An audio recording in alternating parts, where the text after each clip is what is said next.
তখন কইরো না তুমি আর জ্বালাতন।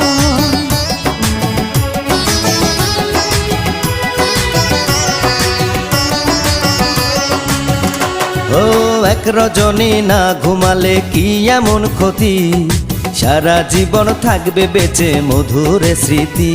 তোমায় এত কথা বলার পরেও কি করিলাম, তোমার হাতে ধরি পায়ে পড়ি ও প্রাণের কালা। আর দিও না জ্বালা, আর খেইলো না খেলা। তোমায় পাইছি যখন আজ নিশীথে আমি একেলা, আর ছাড়বো না গো ও পরাণের মধুবালা। তুমি বাসর ঘরে আর আমারে দিও না জ্বালা, আর খেইলো না গো এমন